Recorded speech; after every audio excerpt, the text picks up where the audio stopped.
महाराष्ट्रात ग्रंथालय चळवळ ही दिन किन करण्यात राजकारण्यांचा वाटा प्रचंड आहे. त्यात काहीही फरक पडलेला नाही. सार्वजनिक ग्रंथालय प्रश्नांचा सोक्षमोक्ष लावण्यात शासनात व मंत्र्यांमध्ये ताकद उरलेली नाही. तर 3 महिन्यांनी ही मागणी करून ही फरक पडलेला नाही. महाराष्ट्र राज्य ग्रंथालय संघ व ग्रंथालय कर्मचारी परिषद सातत्याने मागण्यांचं निवेदन दिले जाते. त्यात प्रामुख्याने याच मागण्या आहेत.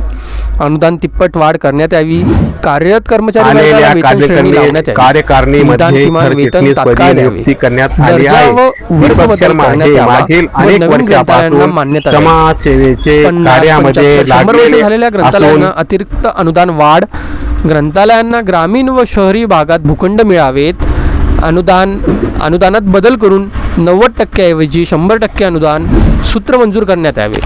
जिल्हा ग्रंथालय संघ, विभागीय ग्रंथालय संघ, महाराष्ट्र राज्य ग्रंथालय संघ याच्या अनुदानात वाढ मंजूर करावी. ग्रंथालय मित्रांना ओळखपत्र, प्रवास, निवास व्यवस्था सवलत मिळावीत. उच्च विद्याविभूषित ग्रंथपालांना शासकीय सेवेत सामावून घ्यावेत. अशा सर्वसाधारण मागण्या आहेत.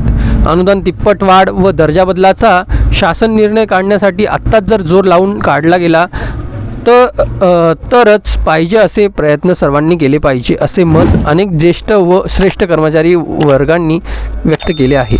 अनुदान तिप्पट वाढ व दर्जा बदल करण्यात आले तरच नांदेडचे ग्रंथालय चळवळीचे प्रवर्तक माजी आमदार कैलासवासी गंगाधर पटणे यांना शासनाकडून त्यांच्या कार्याचा गौरव केला जाईल असे काही जाणकारी आमच्या प्रतिनिधींकडे मत व्यक्त करत आहेत.